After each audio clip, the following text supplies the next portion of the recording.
dimulakan Allah Subhanahu wa taala. Ceramah subuh insyaallah akan disampaikan oleh Ustaz Haji Nasir Hasan LCMA. Kepada Ustaz kami persilakan. Assalamualaikum warahmatullahi wabarakatuh.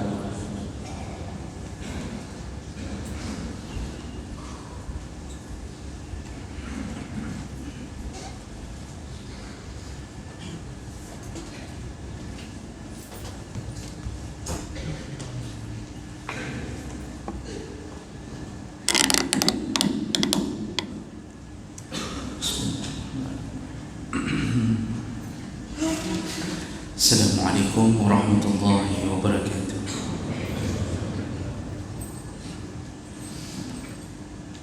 Alhamdulillahil wahidil ahad, lam yalid wa lam yulad wa lam yakul lahu kufuwan ahad. Asyhadu an la ilaha illallah wahdahu la syarika lah wa asyhadu anna Muhammadan 'abduhu wa rasuluhul karim. Allahumma shalli wa sallim على نبينا المصطفى محمد وعلى آله وأصحابه أجمعين. أما بعد، رب اشرح لي صدري ويسر لي أمري واحلل عقدة من لساني يفقهوا قولي. Segala puji bagi Allah, kemudian salawat dan salam kepada Rasulullah, pada keluarga dan seluruh sahabat-sahabatnya. Jemaah salat subuh yang dimuliakan oleh Allah, insyaallah.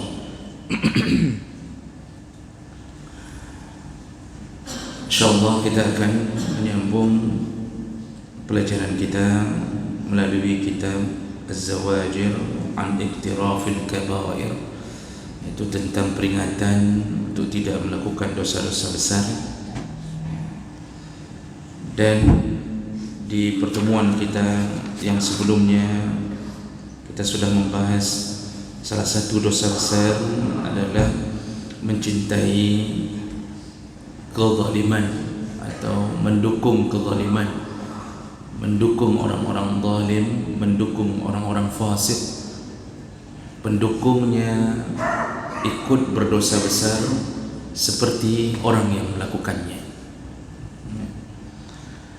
Dosa besar berikutnya yaitu aziyatu awliya Allah wa mu'adatahum, itu menyakiti dan memusuhi para wali-wali Allah. Jemaah melakukan Allah Subhanahu wa taala, ketika mendengarkan kalimat wali, sebahagian orang terbayang tentang seseorang yang punya kelebihan, bisa berjalan di atas air, atau bisa pergi dari satu tempat ke tempat yang lain melebihi batas ruang dan waktu. Bahkan ada yang berprinsip wali itu memang harus mendapatkan hal-hal seperti itu baru disebut dengan wali Allah. Jawab melakukan Allah Subhanahu wa taala. Allah Subhanahu wa taala ketika menyebutkan tentang wali-wali Allah dalam surat Yunus, Allah menyebutkan ciri-cirinya. Jadi karena wali Allah ini adalah milik Allah dan itu rahasia antara Allah dengan hamba, maka Allah lah yang bisa memberi standar seseorang disebut dengan wali. Karena wali itu sendiri apabila telah dipilih oleh Allah, dia sendiri pun tidak tahu bahwa dirinya adalah wali. Artinya dia tidak akan merasa sombong dan tidak akan merasa aman dari dosa. Dia terus sesuai dengan ciri-ciri tersebut. Bahkan dirinya tidak merasa jadi wali, tapi di sisi Allah dia adalah wali Allah. Nah, kalimat wali itu diambil dari kata al-walayah atau wala yuwali atau wala yuwali. Itu bisa bermakna mendekat atau menolong atau melindungi. Itu dasarnya. Maka yang disebut wali Allah yaitu orang-orang yang pada dasarnya taat dan kemudian mendekat kepada Allah, lalu mendapatkan perlindungan dan pertolongan dari Allah Subhanahu wa taala. Dan ini bisa terjadi pada mukmin manapun. Label wali Allah ini bisa didapatkan oleh mukmin manapun. Kalau dia seorang yang beriman, para ulama tidak menyebutkan dia seorang yang muslim, karena seorang muslim kadang-kadang belum tentu beriman. Dia hanya menjalankan rukun-rukun Islam, dia mengaku dirinya Islam tapi tidak ada imannya. Mukmin sudah pasti muslim, dan mukmin menjalankan segala-galanya karena keimanannya kepada Allah dan hari akhir. Makanya Allah Subhanahu wa taala kemudian menyebutkan ciri daripada seorang wali Allah atau wali-wali Allah adalah ala inna awliya Allah la khawfun alaihim wa la hum yahzanun alladzina amanu wa kanu yattaqun, dalam surat Yunus 62. Apa kata Allah? Kalau orang tersebut masuk dalam kategori wali Allah, maka sifat yang ada pada dirinya adalah la khaufun, tidak ada rasa takut, tidak takut menghadapi manusia apapun. Dengan berbagai pertimbangan, amar ma'ruf nahi mungkar dia lakukan, dan dia hanya isinya di hatinya diisi oleh Allah Subhanahu wa taala. Karena hatinya telah penuh dengan rasa takut kepada Allah, sehingga tidak tersisa untuk rasa takut pada manusia. Walaupun dia harus terzalimi, walaupun dia harus tersakiti, walaupun dia ditangkap, tapi tetap dia menegakkan kebenaran. Artinya ciri wali Allah itu la khauf, tidak ada rasa takut pada mereka. Jadi manusia itu dianggapnya hanya hamba Allah, yang kebetulan Allah beri kuasa, ada yang baik, ada yang zalim. Orang kalau sudah sampai pada tahap tidak ada rasa takut kepada Allah, maka di saat menegakkan amar ma'ruf nahi munkar, dia tidak akan merasa ciut nyalinya dengan ancaman, dan dia tidak akan merasa bahwa kematian adalah sebuah kerugian setelah menegakkan itu. Bahkan kematian dirindukannya setelah dia menegakkan kebenaran. Jadi wali Allah itu tidak ada rasa takut, kata Allah. Wala hum yahzanun, dan mereka pun tidak bersedih. Di dunia tidak bersedih, di akhirat tidak ada sedihnya. Di dunia ketika dia dihancurkan oleh orang-orang yang tidak suka dengan kebenaran, otomatis hatinya akan tersiksa. Tapi dia selalu menggantungkan harapannya kepada Allah, sehingga tidak menimbulkan rasa sedih di balik berbagai azab yang dia dapatkan oleh orang-orang zalim. Tidak ada rasa sedih. Di saat dia dipisahkan dari keluarganya juga tidak bersedih, karena dia tahu bahwa Allah akan menanggung semua kehidupan keluarganya.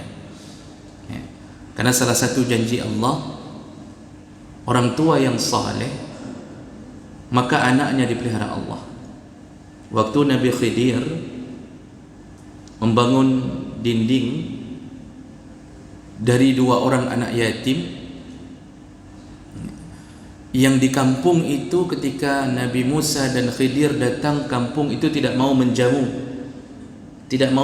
Nabi Musa dan Khidir, tidak mau menjamu.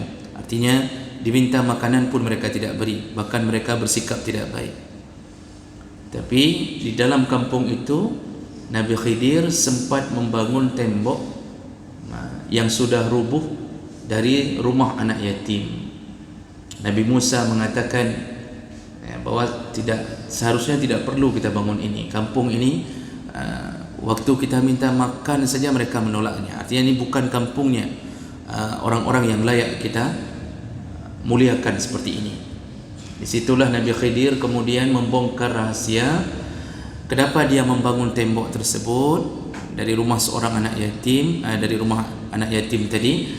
Bahasanya wa kana abuhuma salihah. Orang tua dari dua anak yatim ini saleh.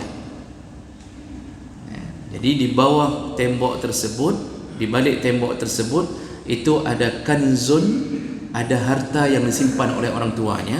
Dan kalau tidak dibangun tembok itu, maka harta itu dikhawatirkan jatuh ke tangan orang lain. Allah suruh bangun untuk menjamin harta ini jatuh kepada anak-anaknya. Ini perlindungan Allah kepada anak-anak dari orang tua yang saleh. Jadi jemaah maka Allah Subhanahu wa taala, wali Allah tidak ada rasa takut dengan apapun yang terjadi pada dirinya dan keluarganya, dan tidak ada rasa sedih bila dia dipisahkan, karena dia tahu bahawa pertama mendapatkan jaminan dalam lindungan Allah di dunia, dan dia akan berkumpul kembali dengan keluarganya di akhirat. Wa yanqalibu ila ahlihi masrura. Orang-orang yang masuk surga pasti akan kembali bersama keluarganya, berkumpul kembali berbahagia di surga. Selama tidak ada salah satu yang melakukan maksiat besar kepada Allah Subhanahu wa taala. Ini yang Allah sebutkan. Kemudian Allah sambung, alladzina amanu wa kanu yattaqun, dan kemudian mereka juga beriman. Jadi tidak ada rasa takut, tidak ada rasa sedih. Kemudian amanu, mereka beriman. Ini iman ini yang membuat kaki, tangan, mata, semua anggota tubuh kita bergerak melakukan amal dan melakukan apa yang diperintahkan Allah. Inilah karena iman. Iman itu yakin kepada janji-janji Allah dan yakin kepada semua ancaman Allah. Ini yang membuat kita bergerak. Kenapa kita hari ini datang untuk salat subuh? Kenapa kita harus membelalakkan mata kita di waktu subuh, di saat mungkin waktu tidur kita tidak cukup? Hanya karena berharap 2 rakaat sebelum subuh tadi itu pahalanya lebih besar daripada dunia dan isinya. Dan kemudian orang-orang yang salat subuh, kata Rasulullah dalam salah satu hadis, yaitu orang-orang fi zimmatillah, orang-orang yang berjalan dari rumahnya menuju ke salat subuh itu di dalam jaminan Allah, dalam tanggungan Allah. Barang siapa yang menyakitinya, maka telah mengumandangkan perang kepada Allah Subhanahu wa taala. Artinya para ulama ketika menafsirkan hadis itu, kalau seandainya ada yang menyakiti dengan sengaja orang yang pergi untuk menuju ke tempat salat subuh, tiba-tiba disakiti, dicuri hartanya, dipukul di tengah jalan, maka orang tersebut telah mengumandangkan perang kepada Allah Subhanahu wa taala. Di akhirat tidak ada yang layak, kata Nabi, kepada orang yang menyakiti orang-orang yang menuju ke salat subuh kecuali jahannam. Jadi banyak kejadian kadang-kadang ada orang yang dibunuh di waktu pergi menuju ke salat subuh. Nah, jemaah maka Allah Subhanahu wa taala, iman itulah yang dimiliki oleh seorang wali Allah. Jadi percayanya levelnya level tinggi sekali. Apapun yang dia dengar dari Allah dalam Al-Quran atau dia dengar dari hadis-hadis Nabi sallallahu alaihi wasallam, maka dia langsung menggerakkan hatinya dan seluruh anggota tubuhnya untuk beramal, berharap mutlak dari Allah Subhanahu wa taala. Jadi ini bisa terjadi pada mukmin manapun. Maka keluarlah bahasa mukmin, yaitu orang-orang yang percaya pada janji Allah. Ketika Allah menawarkan sesuatu kepadanya dengan kewajiban-kewajiban, dia lakukan dengan ikhlas. Ketika Allah menawarkan kepadanya untuk tambahan pahala melalui an-nawafil, melalui amalan-amalan sunnah, dia pun ikut terjun ke dalamnya. Ketika Allah mengatakan bahawa berkorban itu adalah min sya'airillah, yaitu termasuk syiar Allah, fa innaha min taqwal qulub, dan itu menunjukkan ketakwaan hati, maka orang beriman berlomba-lomba untuk bisa berkorban kepada Allah karena dia yakin setiap jengkal apa yang dia lakukan hari ini dibalas oleh Allah Subhanahu wa taala.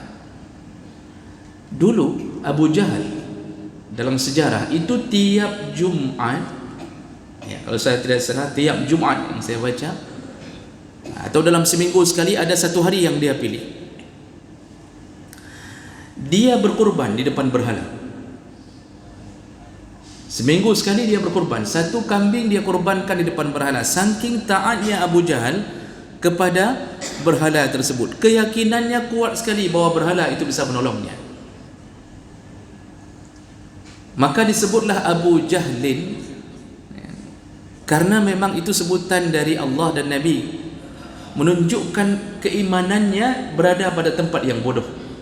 Dia yang buat berhala, dia yang cetak, tapi kemudian dia minta pertolongan kepada sesuatu yang dia cetak. Jadi jemaah melakukan Allah, kalau orang-orang lain di luar Islam bisa mempunyai rasa percaya kepada apa yang mereka lakukan, padahal itu semua tipuan syaitan, maka kita yang beriman ini, yang kita telah diturunkan kitab kepada oleh Allah Subhanahu wa taala, lalu kita melihat bagaimana benarnya Nabi kita Muhammad sallallahu alaihi wasallam. Bahkan Nabi, salah satu mukjizatnya bisa tahu yang terjadi berikutnya. Setelah beliau meninggal, apa yang terjadi berikutnya beliau telah katakan itu. Kata Rasulullah sallallahu alaihi wasallam di antaranya, nanti akan datang tahun-tahun kebohongan. Jadi al-khadda'at, akan datang sanawatil khadda'at, tahun-tahun kebohongan. Kata Rasulullah, tunggulah, nanti menjelang akhir zaman tahun itu akan datang. Apa yang maksud dengan tahun itu? Nabi menjelaskannya. Nabi mengatakan yang amanah dianggap pembohong, yang pembohong dianggap orang amanah, yang dijadikan pemimpin adalah orang-orang yang ruwaibidah. Ditanya sahabat, siapa ruwaibidah ya Rasulullah? Orang bodoh yang berbicara tentang kemaslahatan umum. Bodoh, tidak ada ilmunya, tapi diangkat jadi menteri, diangkat jadi presiden, diangkat jadi ini, diangkat jadi itu. Lalu dia mengeluarkan fatwa-fatwa bodohnya. Dia menyesatkan umat, tapi dipercaya. Kenapa? Karena berbasis demokrasi. Yang penting kami pilih, lalu kembalinya ke kami. Kalau anda jadi pemimpin, maka proyek milik kami. Tidak peduli benar atau tidak, tidak peduli syariat jalan atau tidak. Yang penting kami mendapatkan kemaslahatan. Maka timbullah golongan-golongan orang-orang bodoh, dan ini jadi pemimpin di akhir zaman. Rasulullah benar, dulu belum terjadi, sekarang lihatlah di depan mata kita. Jemaah menakan Allah, ini menunjukkan apa? Kita telah berada di jalan yang benar. Kita telah berada di bawah jalan yang dipimpin oleh seorang Nabi yang benar. Apapun yang beliau katakan terbukti, satu persatu terbukti. Maka kalau kita sudah berada model pada jalan begini, apa lagi yang kita ragukan? Maka orang-orang yang disebut wali Allah itu benar-benar imannya penuh kepada Allah. Maka golongan mukmin manapun bisa jadi wali Allah. Lalu Allah menyambung di akhir kalimatnya, wa kanu yattaqun. Selain mempercayai, mereka juga sangat bertakwa kepada Allah. Jadi betul-betul masuk golongan orang-orang yang bertakwa. Takwa itu imtisal awamirillah, yaitu orang-orang yang selalu melaksanakan apa yang diperintahkan Allah. Kemudian wajtinabu nawahihi, semua yang dilarang ditinggalkan. Ini kadang-kadang ada yang mengaku wali Allah tapi hidup dalam dunia kredit. Gimana cara ada pegang wali Allah pun kredit? Bukan kredit jual beli, kredit pinjam meminjam, kredit jual beli tidak mengapa. Jadi mengaku wali Allah tapi maksiat menjadi hal yang biasa baginya.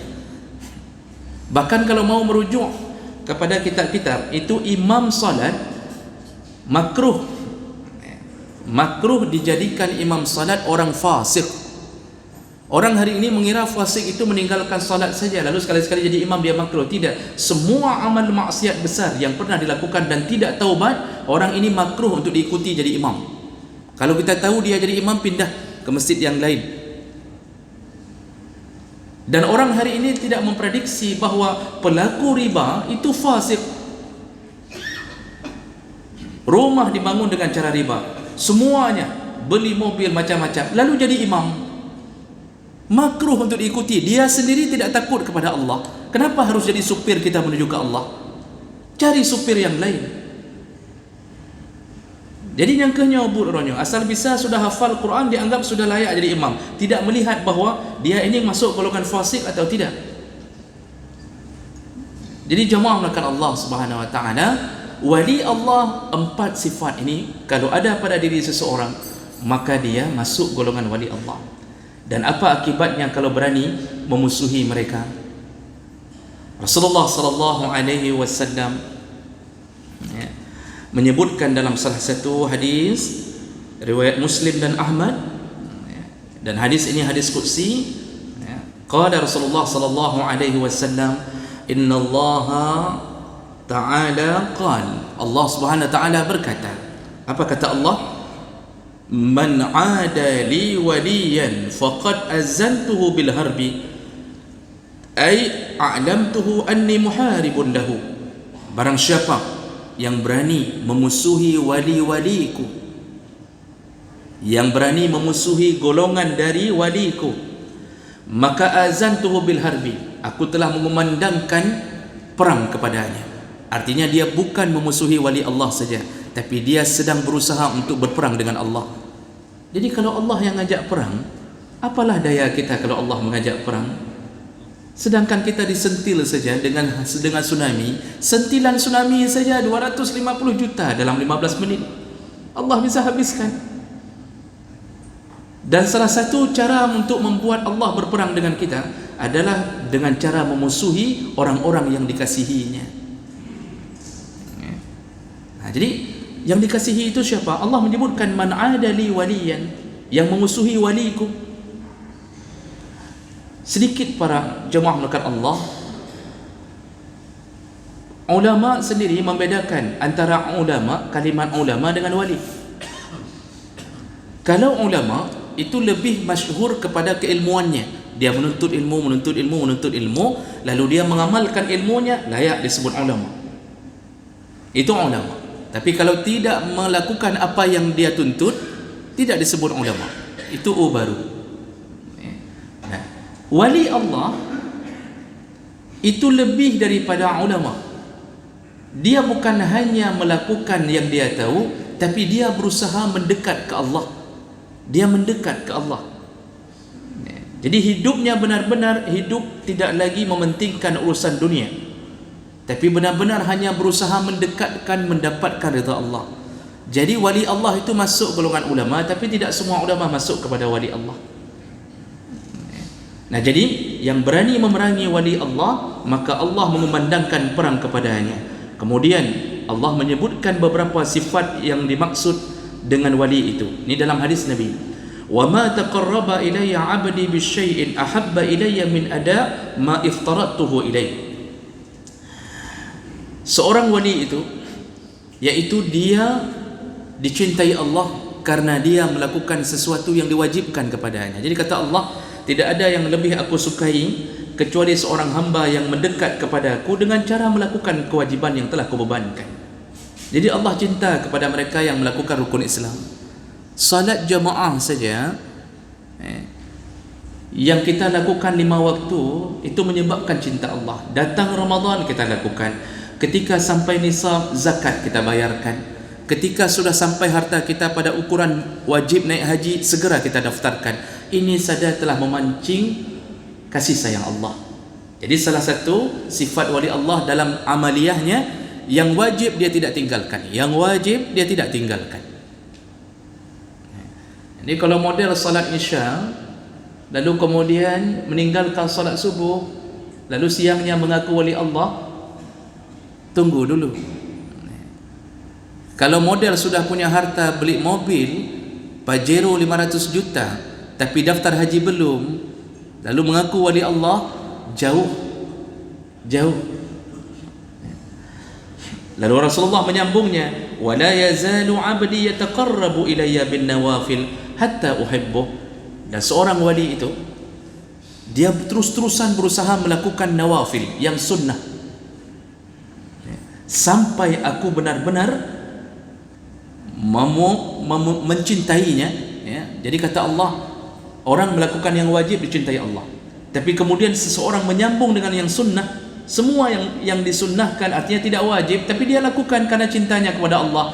disitulah puncak cinta Allah kepada seorang hamba. Kurban dalam pandangan jumhur ulama sunnah muakkad. Puasa Zulhijjah sunnah muakkad. Puasa Zulhijjah sunnah, solat hari raya sunnah muakkad, bertakbir di hari-hari tasyrik sunnah. Semua itu adalah bahagian daripada yang tidak diwajibkan, tapi dengan rasa cinta kita lakukan sepenuh hati. Hari-hari ini kita terus berpuasa, dan puncaknya di hari Arafah kita terus melakukannya. Ini membuat Allah memuncakkan rasa cintanya kepada kita. Lalu apa Allah janji? Fa iza ahbabtuhu kuntu sam'ahu alladhi yasma' bihi. Kalau aku telah mencintai seorang hamba, maka apa yang dia dengar adalah pendengaranku. Wa basaruhu alladhi yabsuru bihi, apa yang dia lihat adalah penglihatanku. Wa yaduhu ilayya wa yaduhu allati yabtashu biha wa rijluhu allati yamshi biha. Tangannya bergerak di saat melakukan sesuatu, itu adalah bahagian tanganku. Kakinya berjalan ke arah sesuatu, itu adalah bahagian daripada langkahku, kata Allah. Wa in sa'alani a'taituhu, dan seandainya dia meminta sesuatu dariku, pasti ku berikan. Wa iza sta'azani, ketika dia memohon perlindungan dariku, la u'izannahu, pasti dia akan kulindungi. Inilah wali Allah. Ketika sudah sempurna imannya, rasa takutnya kepada Allah, tidak ada rasa sedih, kemudian tidak ada rasa takut pada manusia, lalu kemudian dia mulai beramal dengan yang wajib, dia tambahi dengan yang sunnah, sempurna cinta Allah kepadanya. Apa kata Allah? Penglihatannya penglihatanku, pendengarannya pendengaranku. Disinilah perlindungan Allah mulai berlaku kepadanya. Makanya orang-orang yang dekat dengan Allah, bibirnya kalau dia mengucapkan sesuatu adalah sesuatu yang dimakbulkan Allah. Salah seorang sahabat, Barra' bin Azib, Rasulullah pernah mengatakan kepadanya, kalau engkau bersumpah, dia orang saleh, merawikan hampir puluhan hadis, ya. Rasulullah pernah mengatakan kepadanya, kalau engkau bersumpah, sumpahmu dikabulkan Allah. Dan dia tidak bersumpah, jarang dia bersumpah, sampai sepeninggal Nabi dalam satu perang, disebutkan dalam salah satu hadis, ketika bertemu dengan kaum musyrikin, tidak disebutkan perang apa di dalam itu. Lalu sahabat-sahabat yang lain ketika akan menghadapi kaum musyrikin dengan jumlah yang banyak, mereka lalu berkata kepada Barra' bin Azib, wahai Barra', bukankah engkau telah disebutkan oleh Nabi, kalau engkau bersumpah maka Allah mendengarkan sumpahmu? Dan Barra' bin Azib tersadar dengan kalimat itu, lalu dia berkata kepada Allah, ya Allah, aku bersumpah kepadamu ya Allah, serahkan pundak-pundak kaum musyrikin itu kepada kami. Maksudnya tundukkan mereka, kalahkan mereka hari ini ya Allah. Dan benar, di saat itu tiba-tiba terjadi perlawanan yang begitu mudahnya melawan kaum musyrikin. Lalu kemudian ternyata pulang dari situ dihadang kembali oleh sekelompok yang lain. Kembali kali ini dia bersumpah, ya Allah, aku bersumpah kepadamu, serahkan pundak-pundak mereka kepada kami, dan kemudian ikutkan aku dengan nabimu. Dan apa yang terjadi? Musyrikin kalah, muslim menang, karena dia tadi telah bersumpah, ya Allah, hari ini ikutkan aku kepada nabimu. Dia mati syahid setelah itu. Jadi dia meminta kepada Allah, hari ini aku ingin pulang menemui nabiku Muhammad sallallahu alaihi wasallam, dan dia kembali kepada nabi dalam kesyahidannya. Makanya para ulama mengatakan, dengan ulama jagalah lisanmu, dengan wali Allah jagalah hatimu. Dengan ulama jaga lisan. Kenapa disuruh jaga lisan? Kadang-kadang kita waktu mendengarkan orang yang berilmu bicara, kita ingin membantah. Kita ingin bantah karena kurang cocok dengan pemahaman kita, mungkin kurang ini, kurang itu, kita ingin bantah. Padahal kita tidak tahu, mungkin dia lebih berilmu, lebih banyak bacaannya. Dengan ulama jagalah lisanmu. Imam Syafi'i tetap dalam kapasitas ilmu bisa melebihi Imam Malik gurunya, tapi Imam Syafi'i ketika belajar di hadapan Imam Malik, apa yang dia lakukan? Membuka lembaran kitab pun tidak berani bersuara. Dalam manaqib Imam Syafi'i, saking hormat kepada Imam Malik, membuka lembaran kitab dia usahakan tidak bersuara sehingga tidak mengganggu konsentrasi daripada gurunya. Begitu beradabnya. Semua mereka beradab kepada para ulama dengan menjaga lisan, tidak berdiskusi yang sifatnya debat kusir. Tapi dengan wali Allah, jagalah hati. Keburukan hati pada seseorang wali Allah, suuzan kita atau kezaliman kita berefek di saat dia meminta kepada Allah, maka permintaannya dikabulkan Allah Subhanahu wa taala. Jadi jemaah melakukan Allah, dari sini kita tahu bahawa wali Allah itu bukan terkenal dengan karamahnya, karena karamah itu tidak bisa dituntut. Aneh kalau orang mengejar karamah dengan mengamalkan ya qahar 1000 kali, ya wahid, ya begini. Aneh, karamah itu tidak dituntut, itu pemberian Allah setelah kita taat kepadanya. Dia datang kapan saja sesuai dengan keinginan Allah. Maka kalau ada orang melatih diri untuk bisa berjalan di atas air, kalau orang melatih diri untuk berpindah salat Jumat selalu ke Mekah, maka perlu dipertanyakan, benarkah kejadian itu? Lihat dulu sosok profilnya. Jadi jemaah melakukan Allah, jangan musuhi orang-orang yang dikasihi Allah, yang mungkin dalam jemaah kita ini ada wali Allah yang tidak pernah mengumandangkan dirinya wali Allah. Maka jangan sakiti orang-orang yang hidupnya dekat dengan Allah di antara kita. Mudah-mudahan ini bermanfaat. Subhanakallahumma bihamdik, asyhadu an la ilaha illa anta, astaghfiruka wa atubu ilaik. Assalamualaikum warahmatullahi wabarakatuh.